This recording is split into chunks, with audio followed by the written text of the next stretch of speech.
Hi, I'm Ross with Sky Management, and today we are going to be installing a Moen Anabelle Faucet. This one's a little bit different than some of the ones we've done in the past, so I'm going to tell you about the differences now. This is a gooseneck style faucet, and how it connects is just through a single hole. It does come with a plate so that you can cover up a 3-hole, like a normal 3 or 4 hole sink faucet with this.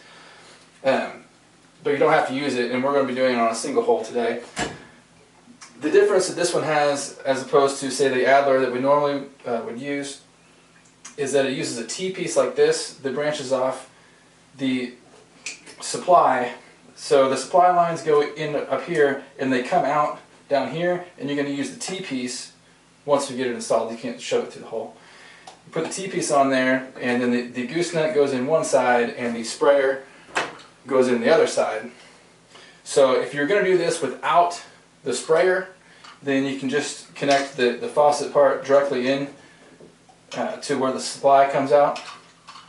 But we're going to be using a sprayer, so we'll use a T-piece to branch it off, and all these parts come with it, of course. So you feed these lines down through the hole, and then you screw the back plate on to the back with the small nut, and then the large nut covers the end of this so that it doesn't rub on the lines.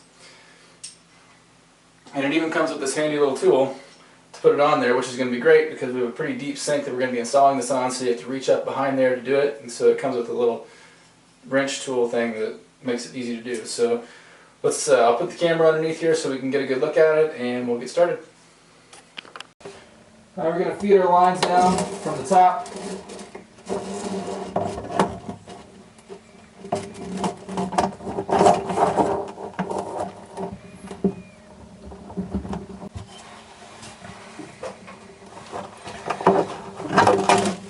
Alright, so the line that comes out of the middle where it screws on, you have to start the back bracket up from the bottom so that it goes over that line.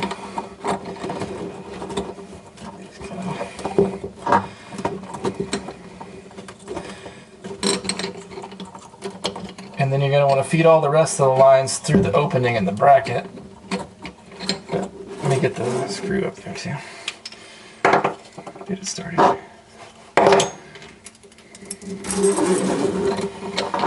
So just get it started on here.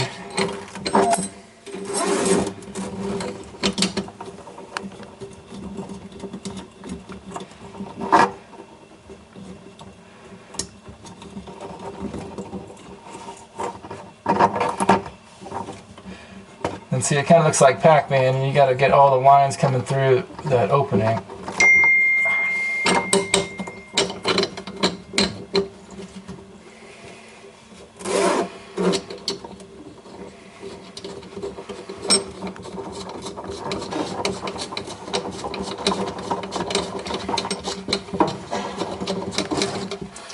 Alright, when you get it kind of how you want it, then that's when you can put this nifty little wrench tool on there,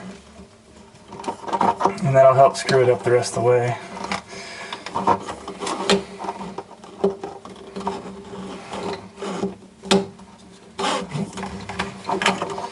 Head backwards.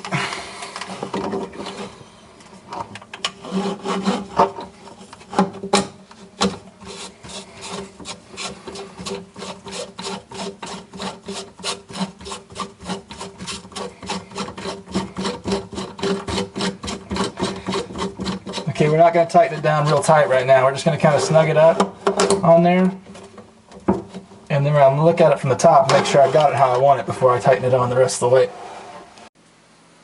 Okay, we've got the faucet secured on there and it's tightened up from the bottom.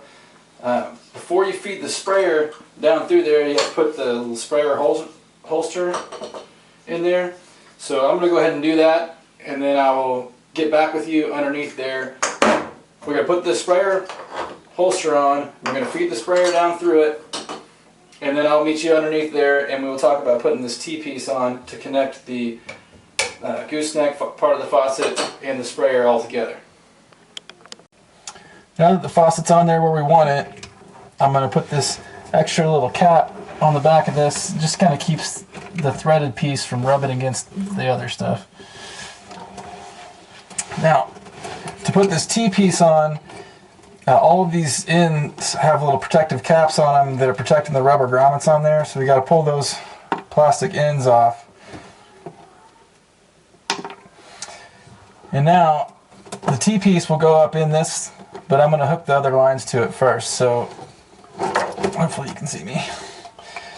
I'm going to shove the spout one in there, and it'll click and lock in. There's a button on the front to release it if you need to take it off of there for any reason. Alright, and then I'm going to put the sprayer in the other side. It's pretty much plug and play. And then I'm going to stick the T-piece up into that bottom side. Alright.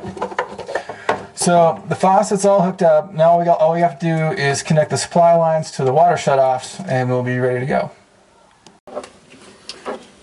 We're going to connect in the water shutoffs. The hot line coming off of the faucet has a little piece of tape on it that's labeled hot, and the hot is typically the one on the left, but you may want to check that in your home just in case somebody got it backwards, but it's usually the one on the left.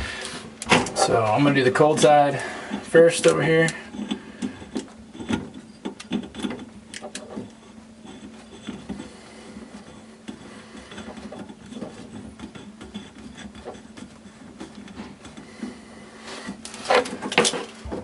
And the hot side. These fittings have rubber seals in them, so there's no need for the plumber's paste or Teflon tape. Alright,